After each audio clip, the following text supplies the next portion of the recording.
Welcome to part 2 of Cisco Packet Tracer Activity Wizard tutorial.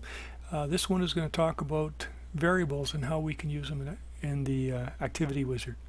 This will provide randomness so that we can have unique tests, exercises for each student. What I always recommend is it's best to start from scratch. This is the circuit I used in part 1, so I'm going to start right from scratch. It's easier to start from scratch than to go back and change an existing one sometimes. So going into Activity Wizard, I want to use this network as the answer network. Sure. Alrighty, so now we're in the Activity Wizard, and with the instructions here, what I'm going to do is paste in the instructions I had from the previous one. I just had it on Notepad, so I've got the instructions. I can preview it. Here's the instructions. Everything is all nice and pretty. This is our answer network, right? So we basically imported that from our PKZ file. One of the things that happens is this file extension is now a PKA for activity. PKZ is a normal packet tracer file. Alright, so I get back to the Activity Wizard. In the Activity Wizard, welcome again. We'll put the author name.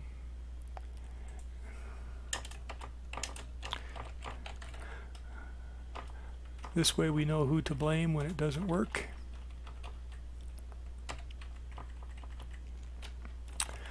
And always a title: Activity Wizard Tutorial number 2. We got our instructions, we got our answer network, and now what we're going to do is go to our variable manager. Okay, with the variable manager, really important, first thing you got to do is click down here. It says show variable manager interfaces. What this does is we'll show the variable manager interface on our instructions, our answer network, and we can add our variables that we create in there. So we have introduction. It tells you basically how to use it. We have the seeds. I don't use seeds. We have numbers. And so the ones I use are numbers, strings, and IP addresses. They all have a common section, so I'll just look at numbers here. They have what's called a pool. So you create a pool, and I'll call this one SN pool for serial number pool. And what I'm going to do is every packet tracer assignment will have a unique serial number for the students. So this helps in stopping cheating. So first number I'll say is 100,001, and the maximum will be 10 million, right? So we have a serial number that can be from 1001 up to 10 million, right? So what I'll do now is I'll give a variable name. I'll call it serial number, and the pool I'm going to select is the serial number. It's going to be random with a random value. So we've created that. So let's take a look at our instructions. This will be, so I'm going to my instructions. Let's make this a little bit, I'll look at edit, and I'll go to the very top here. And now what we'll see here is on this side is our variables. We made a variable name called serial number. So under the instructions, I can add some HTML code, and I'll click put serial number equals, and then if I click on this arrow, it's going to insert that variable. The way they insert variables is the square bracket, and square bracket, square bracket, right? And then I'll close my bold, right? And we'll put that as a paragraph to have proper HTML on it. And now I can take a preview. So I take a preview, and it's randomly generated a serial number here. 225,000 or 252,700,000, right? Now when it makes a variable, if I put another serial number underneath it, it'll be a different number. So it's aware of that it's used this number already. Looks like I spelt instructions wrong here, so I better edit it. I got the instructions and the specs. So that's the first way we can make variables. Now, I have used the number variables as the last digit of a IP address, and you can insert that. But it does have a IP addresses over here. We'll get to that in a second. So we can create numbers this way, and we can create another. If I put serial number down, it'll come up with the same number. If I put serial number 1, it'll come up with a different number, and serial number 2. So as long as the variable names are different, they'll come up with random numbers, but it'll keep track to make sure that they're unique. Strings, what happens is that you can create a string pool, right? And so as an example, I will call it router 0 hostname pool. I always put pool at the end just to identify what these are, right? So now what I can do is put a list of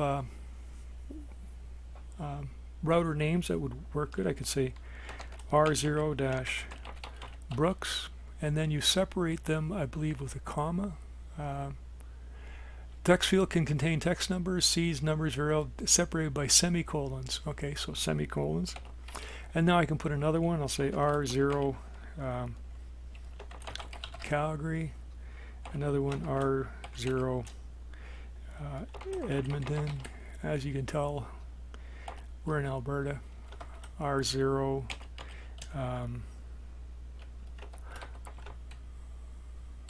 Red Deer, right? So I'll do some other ones. I can say passwords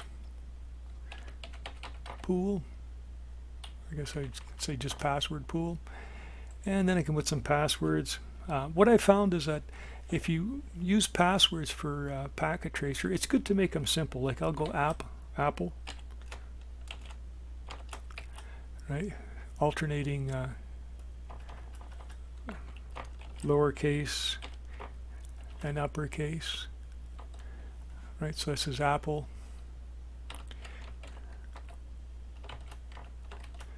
Orange. And it makes it easy for the students to type, right?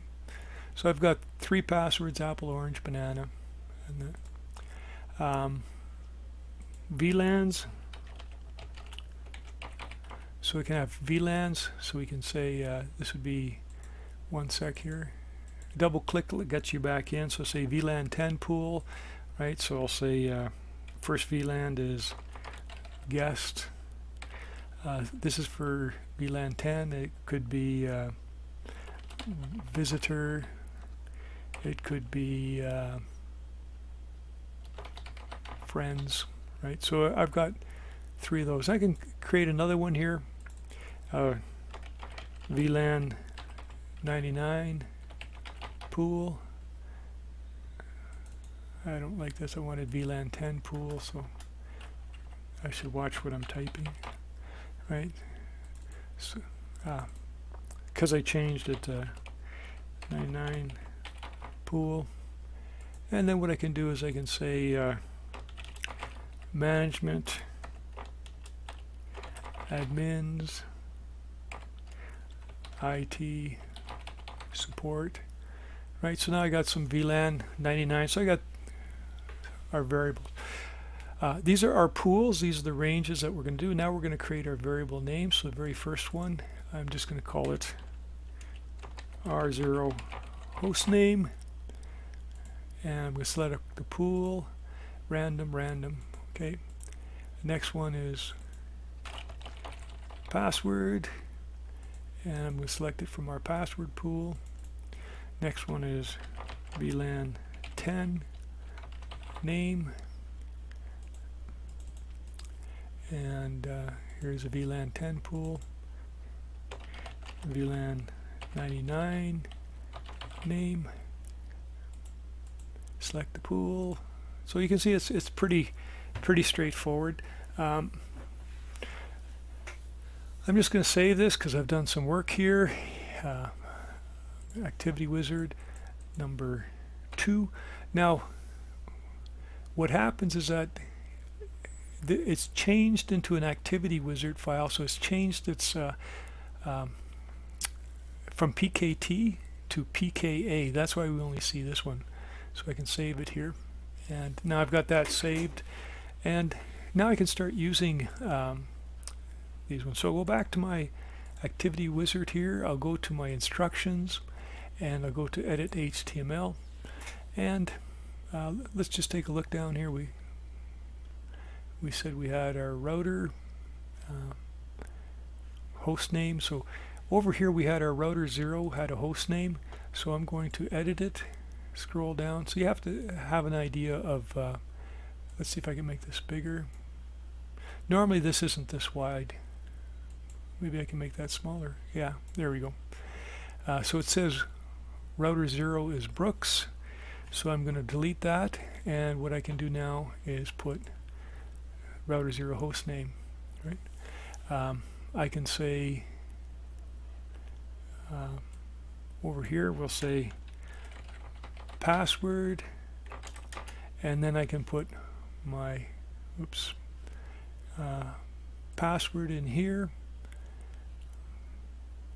I can add another entry here that says VLAN 10 name. And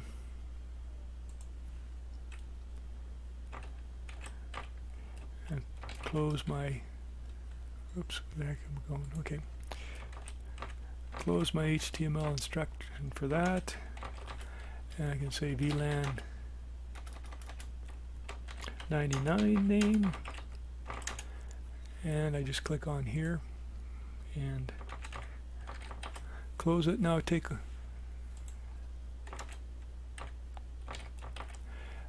look at my preview, and we come down here, and what we see is that router 0 is randomly taken R0 Edmonton name. The password is Apple. VLAN 10 name is friends. 99 is management. So it's randomly done, right? So what we have to do now is go back to our answer network, and what we're going to do is take a look at our switch 1. Let's see, we'll start with router 0, and we go down and we find the host name. Okay, so the host name is Brooks, so what we're going to do is change it to here. So it's changed it to our variable, right? We wanted to put an enable password, so I'll say here's our password. We don't recommend using a secret on a packet tracer because it encrypts it, and then it's difficult to troubleshoot. So if I come up to the switch and I start looking at the VLANs, which are way at the bottom here, right? And I'll say VLAN 10, and VLAN 10's name is this one. That'll be something we want to check. VLAN 99 name is set there. So we've got our password, we've got our host name, we've got our serial number, and this is what it's going to check. Something that we want to do also is, if we go to the answer network, we'll show the answer network, is we can go here and we can go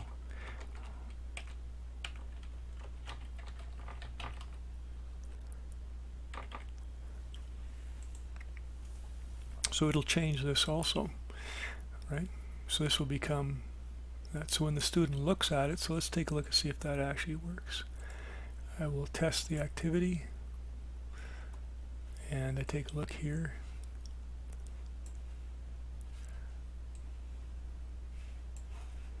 And what happened is I didn't put an initial network, right? So we don't see anything. So I'll have to go back to the activity network, and we have no initial network, right? So what I would do is I would go through, get all my variables set up, and then I would copy from the answer network. So I go back to my variable manager. We've done a bunch of strings example, done examples of numbers. We can also do IP addresses. So the first one, I'll call it, now one of the things is I believe you can't put numbers at the beginning of a pool name. I ran into that as a quirk here. Let's see, the first one, I don't know if they have it in here, but I ran it as a quirk here. So I'm going to call it pool 10 net. The network is 10.0.0.0. The mask is 255.255.255.0. So I'm limiting it in this range, right? This will be the one that's used between our server and FA0/0 on our router. So I'll do another pool, and this one will be for pool 172.16. Whoops. I'll just call it the pool VLAN 10 network, and that will be 172.16.10.0, 255.255.255.0, just doing class C for this example, and it figures it out for us. I'll do the same thing with pool VLAN 20.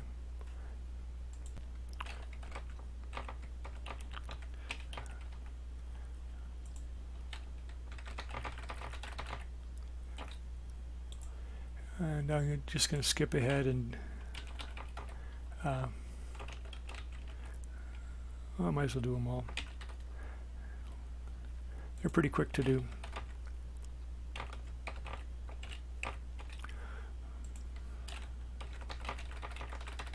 That's 0, 172.16.30.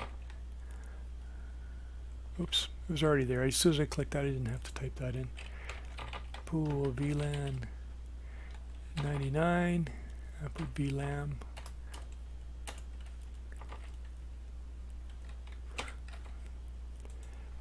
.172.16.99.0, and again we're just doing class C. The last one is the pool for 192 network, and that was our routed port, and I don't remember what the network is, doesn't matter. We'll just say, I don't like using 1 because everybody uses 1, so I'm just going to use an oddball number like 47.0. Set it up as, alright, so I got our pools. So the first variable name, we will start with pool 10 net. That's our, we have our server 2 IP address. Select the pool, pool 10. Next one we'll have router 0, phase 0, 0 port, pool 10 net. Next one will be router 0, FA 01, the other fast Ethernet. This will be our pool 192, switch 1 routed port. That'll be on pool 192, and then I can just throw a couple in here. That would be something like VLAN 10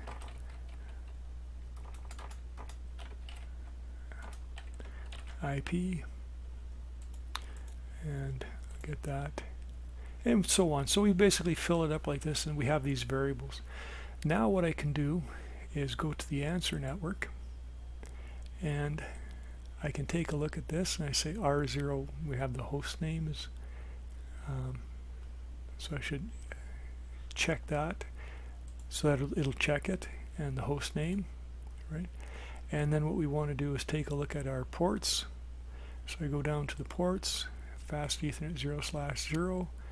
I take a look at the IP address, and I take it, here we go, and now it's become a variable. Down here, whoops, should be under the same. I'm just trying to find the mask. Here it is, subnet mask. It's set to 255.255, so we want that to be checked also. Let's see. So that's fast Ethernet. So we go fast Ethernet 0/1. What I want to do is go to my IP address. Here we go. And this is here. So now it becomes that variable. And we have that. So what I've done is I've just added some variables here. So I go back to my instructions. In my instructions, I look and it says the very first one, it's got the old one that I manually put in. So now what I'll do is edit it. I will go down to my table. So the more you know about, here's router 0, FA 0/0. So I just basically remove this, and then I add router 0's FA 0 port, and I go FA 01, and that, and delete it. That would be here.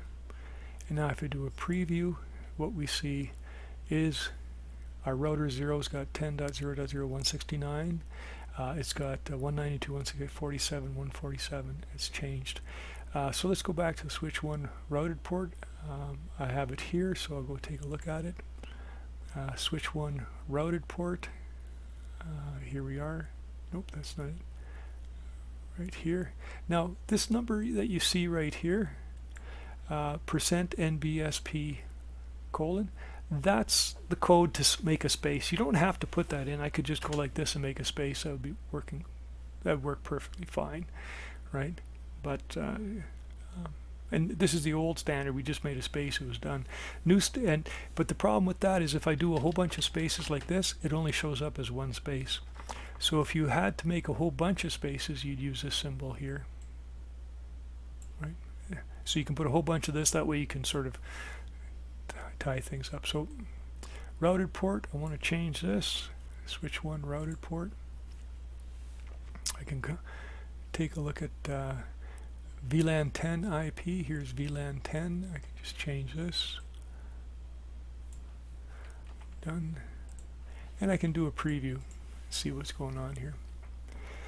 So VLAN 10 ID 172.16.10.130. So now we have random variables introduced here.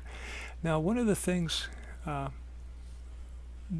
gateways, we have to keep track of, like router 0 FA 0/0 port is server 2's gateway. So we have to make sure that that is corrected. So a big part of this is keeping track of all the variables and where they go.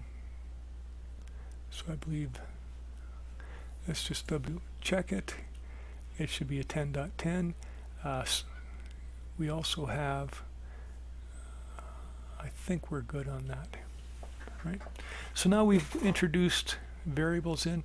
We have to go in and we're always juggling between the instructions and the answer network. So if I go to the answer network, I have to go down to server 2, and then I have to take a look at its default gateway, and it has to be router 0 here. And we want to check that, right? So, and the same thing here is that we can set up IP addresses for it, and etc. VLAN 10 name, that's good.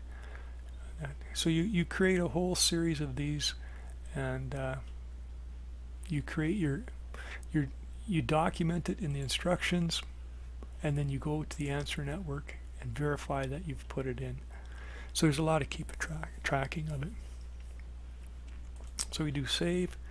We can test the activity, and I've gone to test activity. I bring it down here, and we can see that we have new IP addresses randomly generated, right? 98 matches this one. Everything's good. We have R0 is Brooks now, not Edmonton. Switch 1 is Brooks. Password is still Apple. Friends management, so that's still going on.